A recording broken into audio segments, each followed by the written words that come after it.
At this time, I'd like to call the meeting of the Audit Committee to order for the September 12, 2019 meeting at 9:30 at Bell Chase. And machine is open for roll call.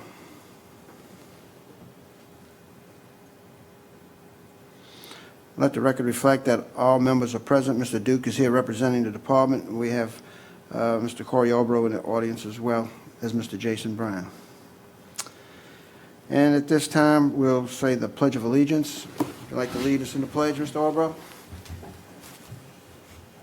Allegiance to the flag of the United States of America and to the republic for which it stands, one nation under God, indivisible, with liberty and justice for all. Thank you and good morning to all. We'll move to item 2. Discussion at the time in attendance internal audit. Mr. Duke, we'll turn it over to you at this time.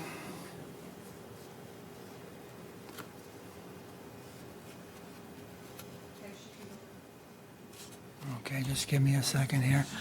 Okay, so what we're going to do this morning is discuss the internal audit of the employee time and attendance. If you turn to page 4, the table of contents reflects my observations. Observation number 1 is, can you hear me? Observation number 1 concerns monthly payroll personnel. Number 2, compensatory time. Number 3, employee time clocks and biometric systems.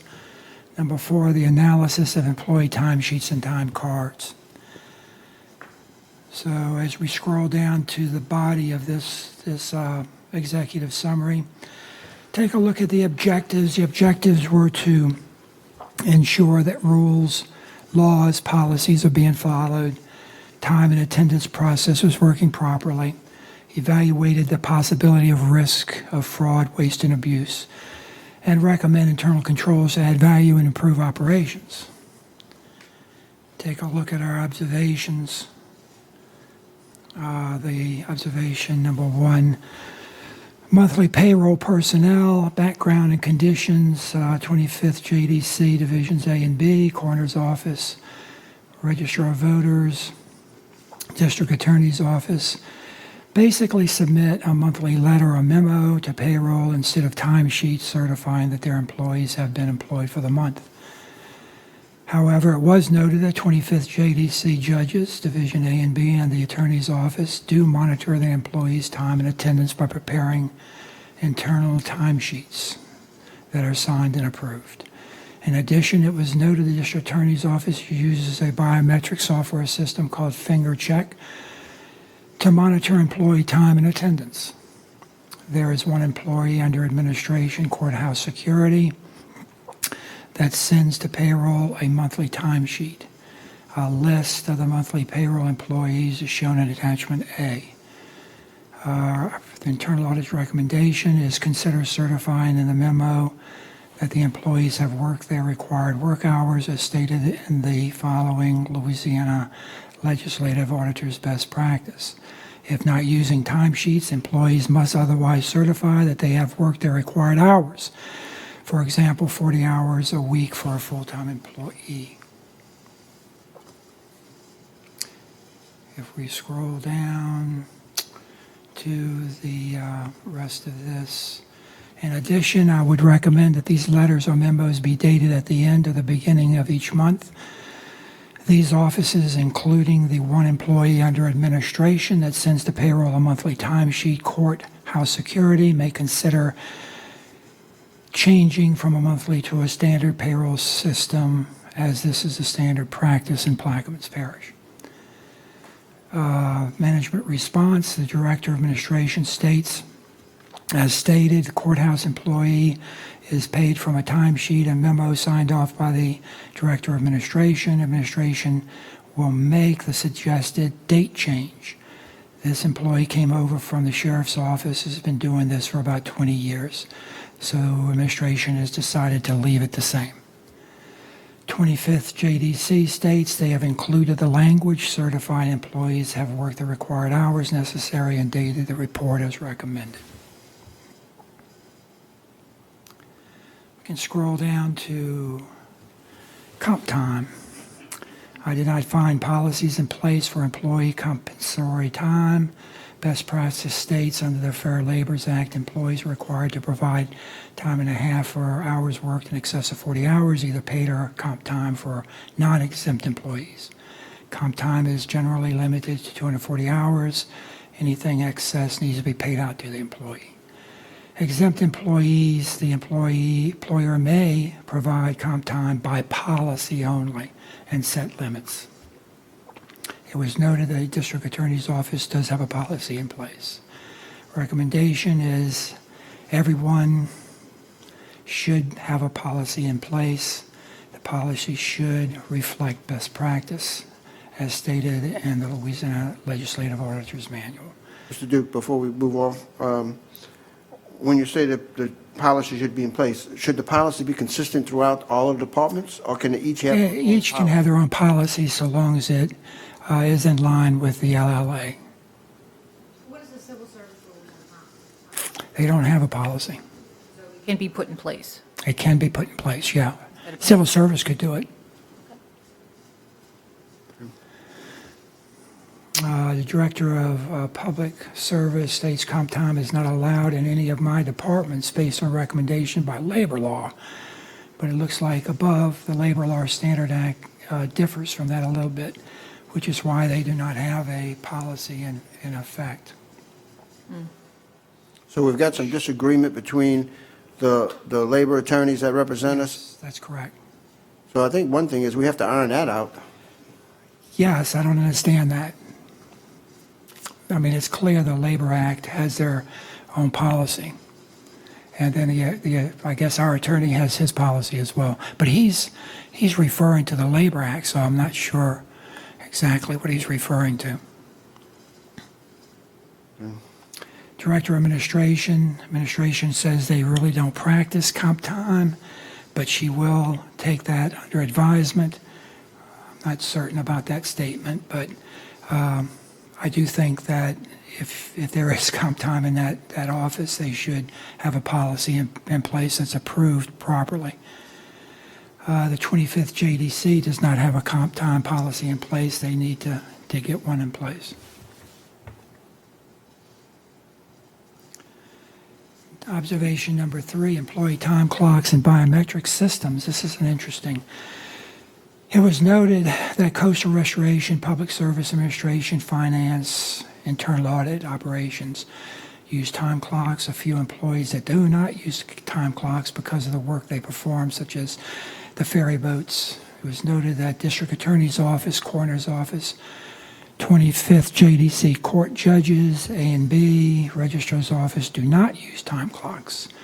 It was noted the District Attorney's Office uses a software program called FingerCheck, which is pretty good from what my research has found, to monitor employee time and attendance. The FingerCheck timekeeping system is described below. Council members, staff, council secretary, civil service, the parish attorney's office do not use a time clock, but do submit approved timesheets that are properly approved.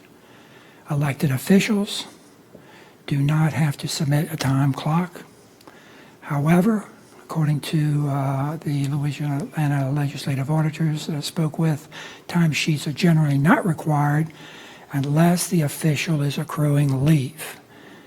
So, that being said, any official accruing leave should submit a timesheet. And on that item, I don't know of any public official that is accruing leave. I haven't found any either. Everybody told me they were not accruing leave, including the judges. I know in other parishes it did become a problem. Yeah, it has been a problem. Public official left office and claimed. Exactly. That's exactly the reason I was looking into that. Okay. Biometric timekeeping system, employee wages are the highest expense that a business can incur, as we all know. Biometric timekeeping system can save a business 8%, potentially save a business 8% of gross payroll annually. See Chart 2. Biometric timekeeping system is more accurate and reliable than a time clock system. Examples are fingerprints, iris prints, hand geometry, voice prints, and other unique identifiers. When you have a larger workforce, well-intended employees can sometimes bend the rules. Instead of allowing them an opportunity to get into trouble by occasionally clocking in, clocking out fellow employees, Biometric system time clock is designed to prevent this by default. It also prevents supervisors from punishing employees by clocking them out against their will, which I thought was interesting, but that does happen, believe it or not.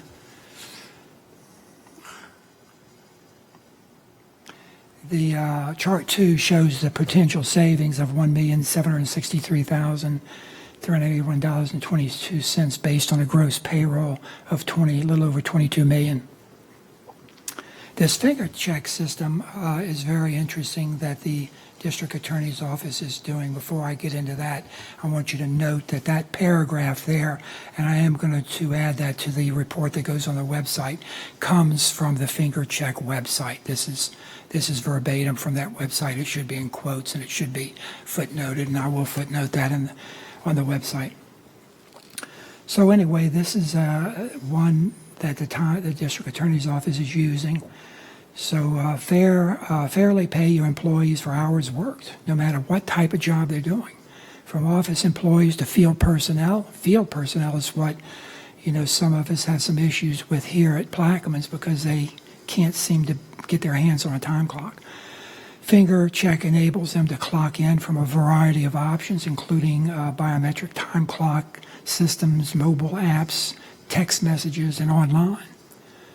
When you need all the time and attendance tracking you can get, FingerCheck is all you need. And I'm not really selling this. It's just I kind of just wanted to get into the GPS and how this works. And it does seem like it would really work for Plaquemines Parish, and it's not very expensive, according to the district attorney. My recommendations are to improve timekeeping and accountability and to save money, as shown in Chart 2. Consider a biometric timekeeping system, which is more accurate and reliable than time clocks. And I think I've gone into the reasons why. Management says Director of Public Service states that he will look into the cost of biometric systems, see if it's feasible, cost benefit. Did they say anything about when they would do that and respond to us before perhaps budget hearings? No, he didn't give me any time frame on that. The Director of Administration states that she's going to take the recommendation under consideration as well. But earlier in the report, you stated that you didn't think it was very expensive, or the finger. Yeah, I spoke with, and he didn't give me the invoices for it, but during my meeting with the district attorney, he said, Randy, if I've been using this for a long time. I've talked to the parish about using it. I've told the parish how much it costs. It's very inexpensive, and but no one really wanted to use it at that time. 25th JDC agrees with the recommendation as well. It seems like everybody is open to the idea of a biometric system.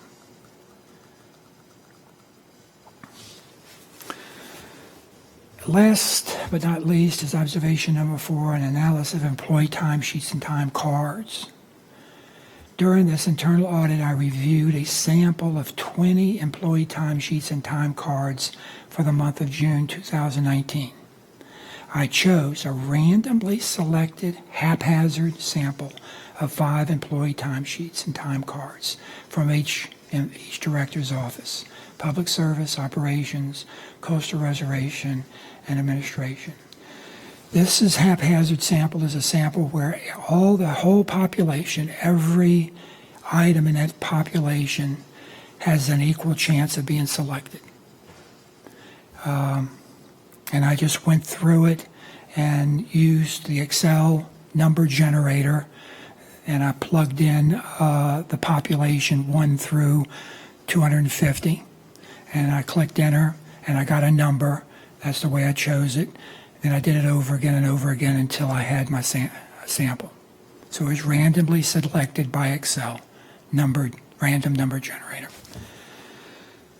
As stated in Civil Service Rule 9, Section 1, a normal workday is 8 hours and 30 minutes, 8.5-hour workday. During my review of The June 2019 employee timesheets and time cards, I noted 15 instances where the time card showed less time worked than what was written on the timesheets. 2 instances of employees' daily time worked was handwritten on the time clocks instead of being punched in and out. As you can see from my table, it shows the 15 instances and the 2 instances. During my career, I have noted that these time cards, they need several approvals.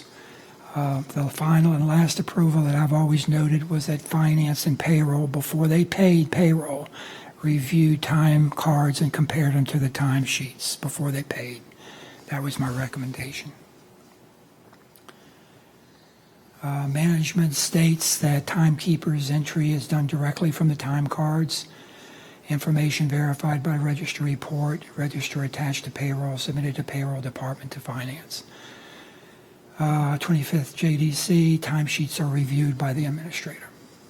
So if the timekeeper's entry is done directly from the time cards, what accounts for the 15 of the samples not I matching? have no idea. If that's what they're doing, they should be coming up with the same thing I come up with. Is there a policy in place, the ones that are handwritten, we don't have no policy in place saying that they should not be handwritten? Yeah, well, that should be, I guess, I guess we need a policy in place, but to me, that should be something that should be. Right, but unfortunately, Right. Miss Trudy, I just don't know how to truly answer that, but it's, whoever's doing that, I don't mention names in my report, whoever's doing that should just not use the time card, period, if that's what their director is approving. So, that being said,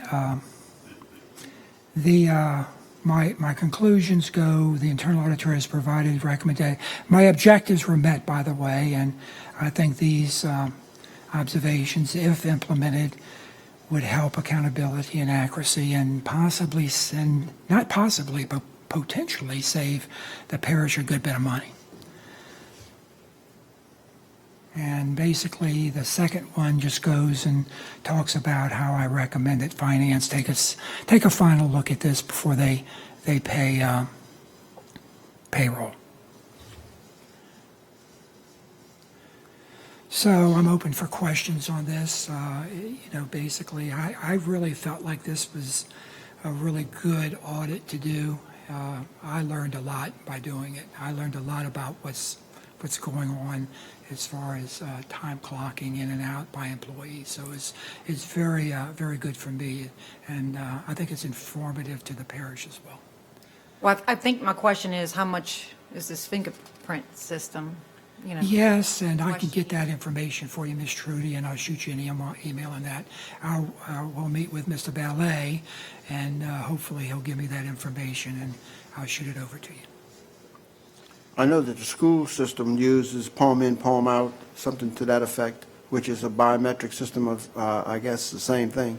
I did speak with the Sewell system. I spoke with, I believe, an administrative assistant over there, and she swore by the handprint system that they're using over there.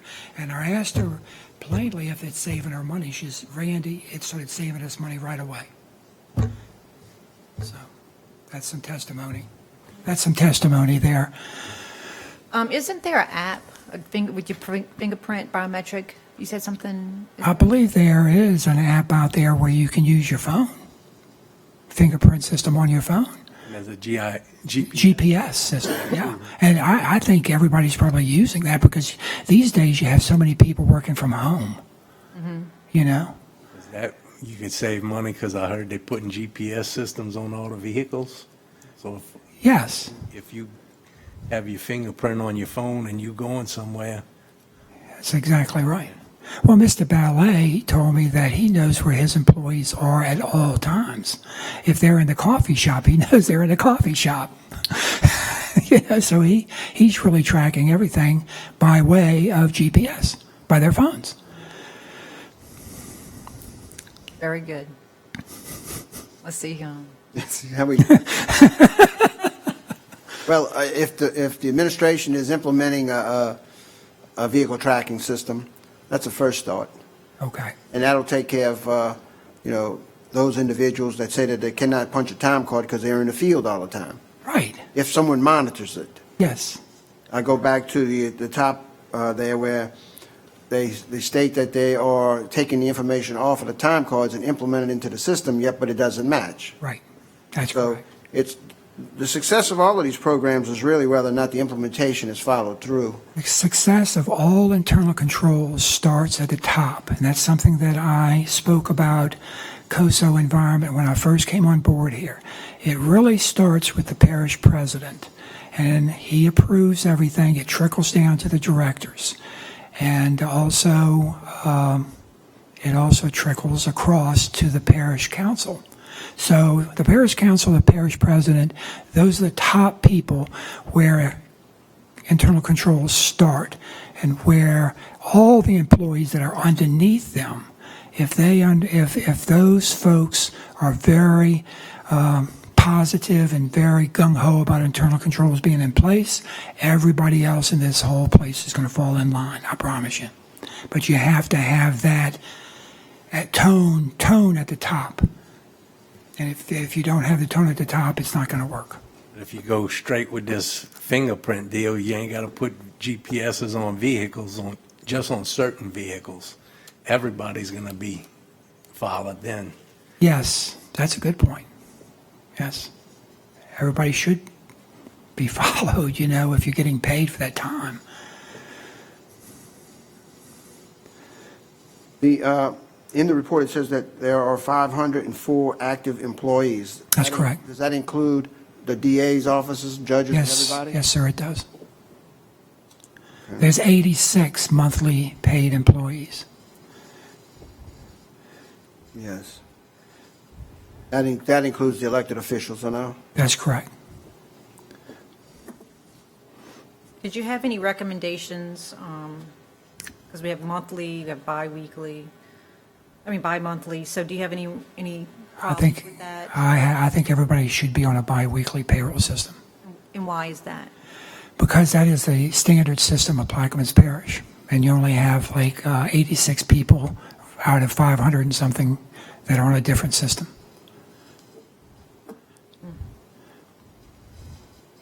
Would you think that would be more work on the payroll department? I don't think so. In fact, it seemed like Mr. Surpass was okay with it. I'd have to check with him again, but he stated that so long as everybody agreed to it.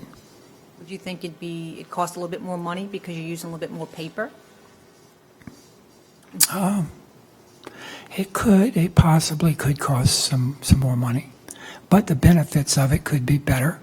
It could be a smoother, more efficient operation.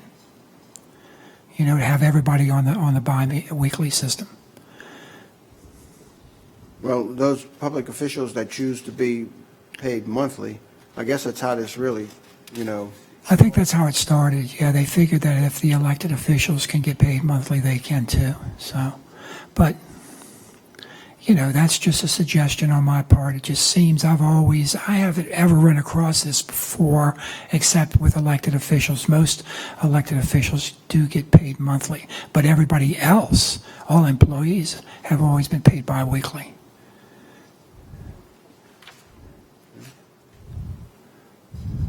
Any other comments or questions on the presentation? So the next step forward would be that as far as follow-up items, you'll look into the cost of the biometric finger system? Yes, sir, I will. I'll get on that right away. Send us some I'll send information? the whole committee that information. Okay, and then we'll see what the administration has in mind as far as their GPS effort and this biometric effort, and perhaps in the budget hearing, we can address it if I think that's a good idea. it seems fit to be able to do. I mean, from the graph, if you're going to save over $1 million, That's potential savings, that's Well, correct. And 1.7, everybody I spoke so to, towards it. including the, the educational system, they have stated to me that it would say it is saving them money right away as soon as they implemented it. Not only saving them money, but it gave them more of a feeling where their employees were and that their employees were actually working the 8 hours or 7.5, what they were supposed to be working. And also, with the comp time, maybe it's something else we can look into. I do think there's more comp time going on in the parish than is being said. So therefore, I would recommend that the council prepare a ordinance, for a policy stating anybody that uses comp time, should abide by, the best practice, legislative order's best practice, and get it approved. If comp time is being used and the employees hopefully are not the ones, they prepare their own comp time, but then they send it over to their supervisor for review. If that's not being done, then we could be in a situation if someone outside externally finds out about that. That could be a big finding for them, which I don't want to happen to Plaquemines. Well, first we have to check with the labor law. Is that correct? Well, the labor laws are very clear. I quoted in my report. So this opinion that we've gotten from our labor lawyers, we need to get that straightened out. We need to get that straight. I've, over the years, I've found that things get said and get put out there and they become fact, and Right. people carry them on for years Right. and come to find out that's not accurate. And another example with that of retirees. Like, there was an issue that when you retired, you could never come back. Oh, that's not true. I know, but that's what the issue was recently, this year actually, when we talked about employees coming back. Now, if you have a council policy that says, if you retire, you can't come back, Yeah, that supersedes. that's a different issue. Yes. But for peers, when you check with them, they say that an employee retired, collecting retirement, once they pass their drop period of time and so forth, they can come back Yeah. and work up to a certain amount of hours during that time. And this issue arose when we bring up the issue of pump station operators. I'm an advocate of having pump station operators being a pool of them part-time that can be called out when needed with experience that have retired 20, 30, 40 years, depending on the individual that is willing to come back. That's a resource that I think would really go a long way in situations when we need them. And some of the ones that have retired that I've spoken to are willing to do that. Yeah, a lot of people that retire don't realize that retirement is not all that much fun. They want to go back to work after a while. But I mean, I know the school system does it. If you're a retired school teacher, you can't go substitute. Right, yeah. right, and that's a policy from the school board itself, Okay. but it's not a retirement policy. So, I don't think that the local government council or anything, but has a policy prohibiting that. But my point of this discussion was that that fact has been stated over the years. So a lot of people have bought into that concept and said, oh, well, if you retire, you can't go back. Well, when I contacted the parochial retirement system and got it straight from them, I passed it on to the finance department. Now the finance department has changed their position. Right. So now they understand that you can do that, providing you do these steps and like the drop program and so forth, passing that time period. So for many years that has been said, and this goes to the point of we need to verify comp time issue, long way around Yes, that, to see where the lawyer, the parish, the labor lawyer for the parish, where he's All right. citing that. Yeah, what I'll do is I'll check with Mr. Burris and see what he has to say about it. Right, but he's not I don't think he's not the labor no, person. he's not, but I think that he should be, you could check with him, he should be able to reach out to the labor firm, Yeah. Coleman firm, if that's the one we're still using, Okay. and get their opinion, and them two can come to an agreement, and then we can move forward with that. Okay. Well, I got my quote that's in my report from the legislative auditor's website. Okay. Well, we still got to clear up our in-house issue as far Okay. as the Coleman firm and our parish attorney getting on the same page, and then we can adopt a policy to address. Well, I think, yeah, I definitely think that a policy needs to be put in place. Because there's more comp time being used out there than we all know about, I believe. Well, you know, the issue is that if you're not really documenting and you're not, That's true. Getting it approved, somebody's reviewing it, et cetera. at the end of the at the end of the time when they leave, you know, becomes an issue. Absolutely. And it's worth money, too. Any further questions or comments on the time and attendance audit? Hearing none. Thank you, Mr. Duke, for that. We'll move on to item number 3. Status of the PPG contracts internal audit. Okay, I've received from Mr. Burris all of the sample contracts that I need to review. I received those yesterday, so I'll start reviewing those today. Hopefully have a report, a draft report out during the latter part of September, early part of November, and we'll see where we go from there. So the administration has complied and put a universe of contracts together, so now we know all of the contracts that the government. Yes, sir, Mr. Burris has put that together. I want to thank Mr. Burris for his cooperation and for putting that. Yeah, he did a really good job on that. Took a long time, many years, I guess, to Yeah. gather up all the contracts. We do need some other things to complement that, though, and that'll be in my report when it comes out. We have the universe, now we have to do the selection. Okay. Any other comments or questions on item 3A? Hearing none, we'll move to item 3B. Status of the audit plan and risk assessment. Okay. Let's see, Barbara, is my worksheet up there? Okay, so I just kind of want to go over this with you to let the committee know where I'm going with this and what my plan is. So I have developed the audit universe, which starts with cash and goes all the way through the end, which is about 253 auditable activities. And it ends with 262, and it ends with Plaquemines Parish Port Harbor Terminal District. And bless you, Ms. Trudy. Schedule 2 is the worksheet that I'm using to work with with management, Plaquemines management. I've spoken with Miss Crystal. She came over my office yesterday and we sat down. And for her areas of responsibility, she's going to take this report back and she's going to enter into each of these areas. Okay, sorry about that. She's going to enter into this worksheet the risk ranking of 1 through 5. 1 is a very low risk, 2 is a low risk, 3 is medium, 4 is a high risk, and 5 is your highest risk. So they're going to, like, for instance, take a look at the general fund account.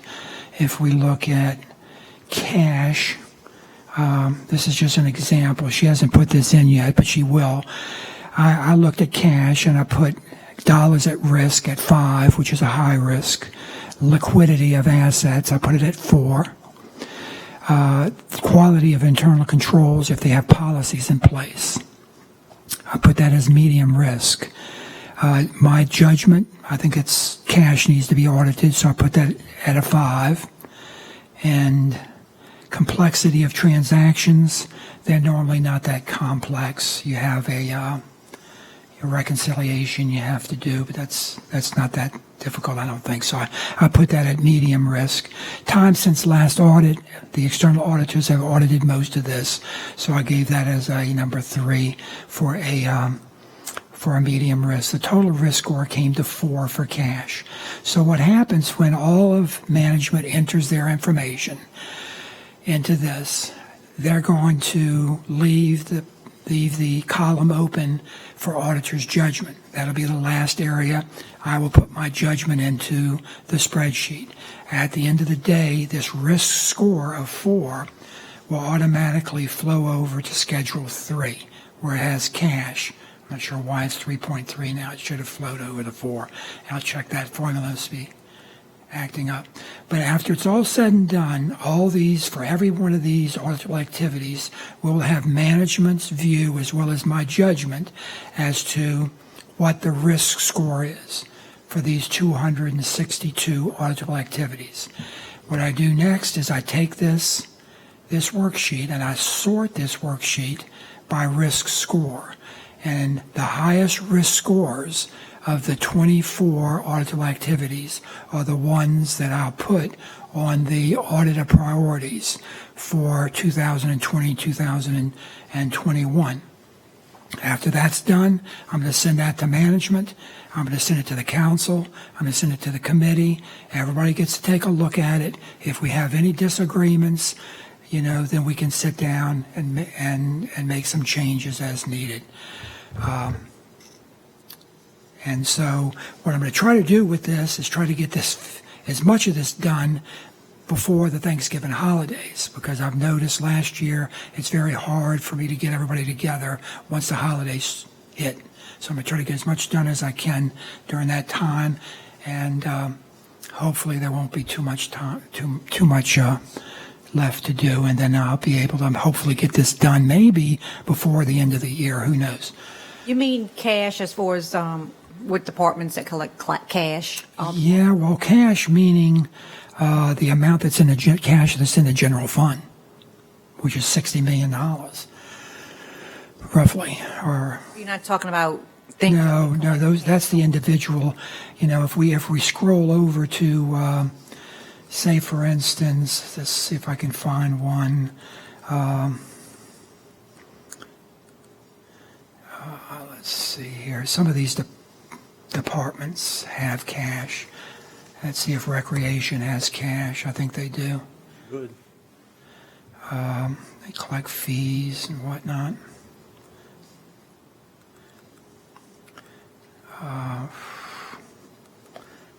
Well, for some reason, I'm just showing in this department, I'm showing fees, charges. That's cash. It's not very much money, but they do collect fees and charges. As you can see that, they collect miscellaneous revenue from donations, etc. Swimming pools. It looks like they Supposed to collect cash. collect some fees too. Athletic departments as well. There's a lot of different departments that do collect cash, but the cash I'm talking about, Ms. Trudy, is the cash that's in your general fund. That's actually, you do, the finance department does a bank rec on that every month. From what they're telling us now, they don't have very much cash. Yeah, it looks like there's a deficit of $7 million. We can look at that. Let's see. So, If you scroll all the way over to the general fund, you show a deficit of about $7 million. That reflects the bigger picture that we're facing towards the end of the year of trying to pay the bills, Yes. including the payroll. Right. If you look at general fund, Mr. Roussel, you see cash in general fund. You had 65 million coming in, I believe, and 75 going out. You have a 7.6 million deficit. But I do think that's a high risk. That's something I'd like to go in and definitely look at the bank recs, do an audit on the bank recs, and so I have that as a high risk item.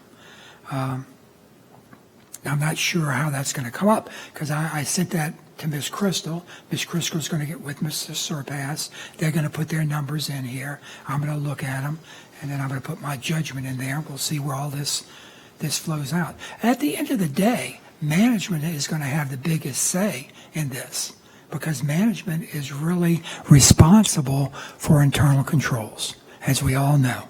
The external auditors, everybody says that in their reports. We all look at this. We all give limited assurance as much as we can that this that the numbers are accurate, that we have good controls in place, but the bottom line is that management is responsible for putting in place policies and procedures that are effective and efficient. When you say that, I mean, you could make it as simple as the fact that they cannot incur debt that they have no money to pay. Oh, I mean, that's as, that would be something that would be good in my audit report. well, our charter prohibits for incurring debt without funding to pay for that. There is a section of the charter that prohibits that. Yeah, and why, you So- have to ask ourselves, why was it done? If the charter prohibits it, why was it done? Well, You know, so that tells me that the charter's not being looked at as we're going about our business. You know, we're not looking at, rules, regulations, policies, and procedures as we go about our business. And we're not really cognizant of putting effective and efficient controls in place that need to be put in place to run an efficient business. Although we're not a business, we're a governmental entity, which is a little bit different. Well- But I've always thought that government should run their operations as a business. without belaboring the point, I think your work with the administration very important so that they can be on board with the risk assessment and understand Yes. direction, because at the end of the day, they have to become enlightened to the fact that, you got finance over there writing checks, you got other people over here spending money, and not on the same page, Right. you got an issue. It's a big issue. That's correct. And that's what we're getting ready to face, I believe. So your risk assessment will involve all of the individuals from those departments and the administration, and your attempt is to get buy-in to everybody to understand the direction you're going so that there'll be Yes. an agreement at the end of the day that, well, we agree this is what we're going to do, but this is the answer. Yes, these are the audits that we're going to do based on management's input, my input, the council's input, the committee's input. This is the work that the internal audit department is going to do for the next 2 years. And these are the recommendations, not recommendations, but I am going to put forth recommendations to try to improve operations. And that's what I've been doing with every one of these reports, trying to improve operations of Plaquemines Parish. And all of Now, however, if my recommendations are not put in place, then again, my manual and the standards clearly state that management decides they're going to take the risk upon themselves of not putting these recommendations in place.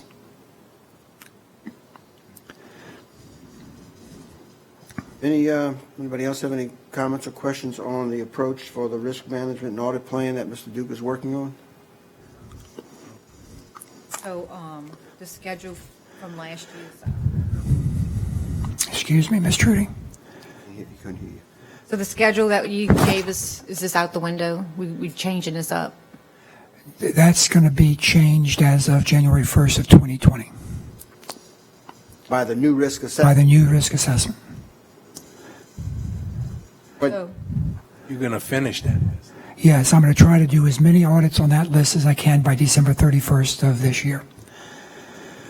so right now you're working on contracts. I'm still on contracts. I'm still on the assessment plan, and I'm going to try to get on the buildings and leases.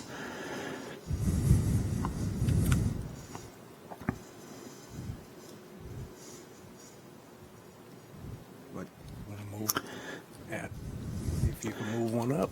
Well, that'll put us at about 6 examinations for this, 7 examinations for this year, which is pretty much what I had mentioned to the committee a few months back. It's averaging out to about 1.8 to 2 audits per month.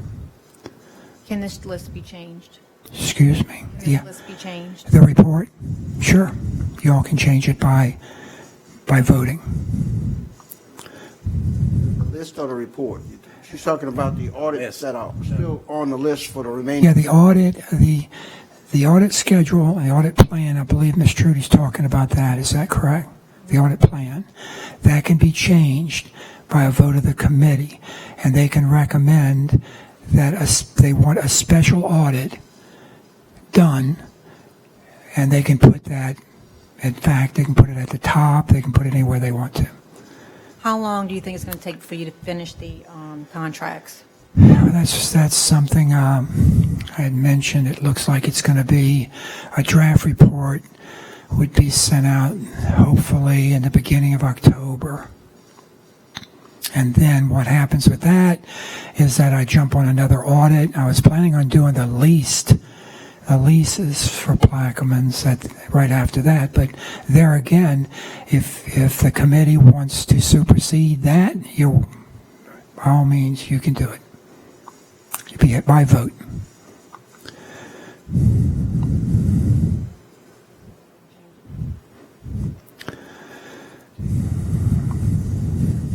We're going to vote on changing the list. Okay. You can go ahead and finish the contracts. Okay. Before you get the property and leased, we're going to move up the volunteer firefighting. Let's see. For Let me get my list so we can make sure we're on the same page here. Just bear with me here. And can that be, if you have to do firefighting, would that be ambulance included? Yes, I believe so, Ms. Trudy. Well, there's firefighting and EMS should be one, since we merged them Let's see what I have. together. Yeah. Volunteer fire departments are something completely separate. So that's not even on the list. Yes.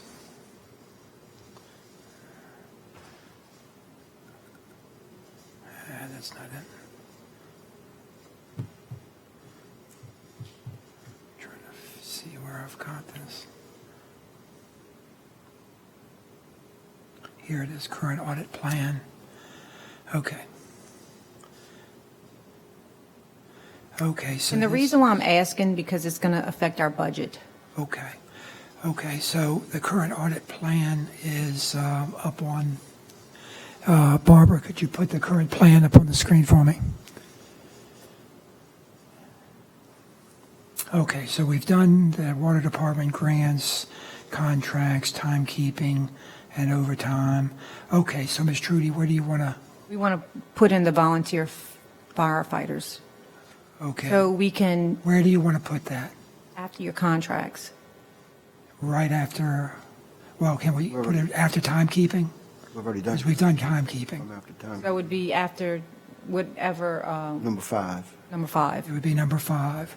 Okay, so, So let's get clear, though. Is it the fire Let's department make sure, and the yeah. volunteer fire department, or it's just the fire department, EMS? You got to be, what you want him to look at. So the volunteer fire department, because, just the volunteer fire department? yeah, well, we have money appropriated to the volunteer fire department, and we have no idea where it goes. Okay. So it would be a good idea to see where that money goes and how we can appropriate money in our budget Okay. So we've on got that. what are their needs. Gotcha. Okay, so that's number 5. And then I have number 6 says property and leases. You want to leave that or keep it? Put recreation there. Can I ask a question to Mr. Arbro? What do you feel about property and lease? I know y'all talking about buildings. Is that considered buildings too, or is that just strictly land on the property and lease? Mr. Randy, is property and lease, is that buildings too? Is that strictly If they're land? leased, it is. If they're a leased property. Is that something we're talking working about on all too, or leased y'all just strictly working on buildings? I'm just working on buildings rentals from what we rent out, but not as far as what we pay and lease out. What we rent. So let's clarify the issue. Your audit would be leases. Would it include the rentals of the buildings that he's looking at? That's That's a lease. okay. So even if it's like a one-day rental, you consider that as Yeah, that's a lease. okay. So I'll look at your all audit leases. would cover what he's working on. All leases, yes, sir. All right. So Yeah, I want to, yeah. property leased would be property. Let's change the wording a little bit then. Okay. How about property / lease building rentals? Okay. slash, So there'll be no question about what we're really looking at. yeah. Okay, Not big rentals, building rentals. building, Is that what you got there? yeah, just, I don't know. All right. That's a L? Okay, gotcha. Sorry, couldn't see that That's all right. letter there. All right, Building rentals, okay. yeah, let me just make sure I got this wording correct. That's good. All right, so boat harbors is next. We need to keep that there because Okay. How about ambulances? I think that ambulance and firefighting should be one because they're a merged department now and their revenue stream, is covering ambulances and revenues from the 1 cent sales tax plus the revenues that they're generating from the fees from the ambulance are going into that same department. Okay, so number 8 would be firefighting and ambulances, correct? Yes. Okay, and then we'll delete number 9. Okay, and then what about community action? I don't think we should even have that in there. After doing grants, I think they have plenty of people looking at them, so I don't think that's needed. I do think recreation, we could move that up to number 9 if the committee agrees. Yes.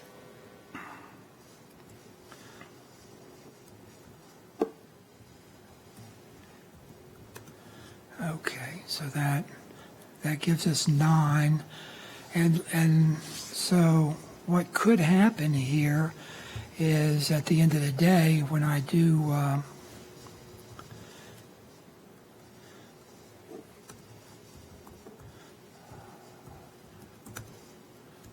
darn it.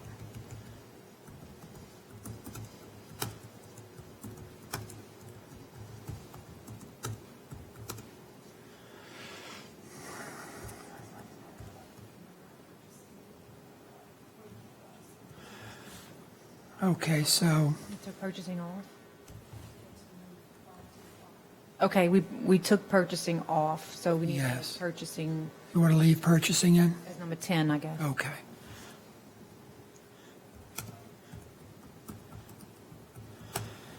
Okay, now, normally the way I work a lot of this is that whatever I don't finish by the end of the year moves over to the next year. You all are okay with that? Yes. Okay. Any further changes or discussion? Now, we have a motion by Ms. Newberry, second. seconded by Mr. Konovich to, we're making a motion to approve the changes to the audit plan?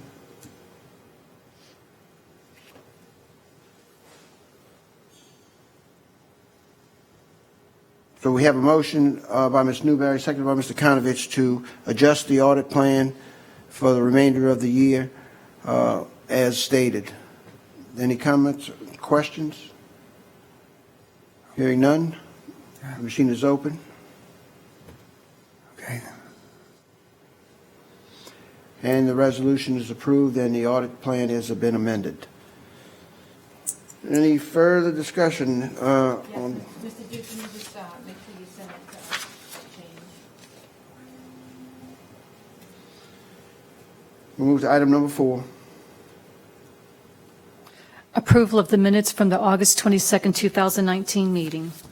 Have an offer? Mr. Konovich offers, second. Second by Ms. Newberry. Any discussion on the minutes? Hearing none. Machine is open. The minutes are adopted 3-0. Any further business to come before the audit committee this morning? Hearing none. The machine is open to adjournment. I have a motion to adjourn. Second. Second by Ms. Offered by Mr. Konovich, second by Ms. Newberry. Machine is open. And the meeting is adjourned at 10:28. Thank you all.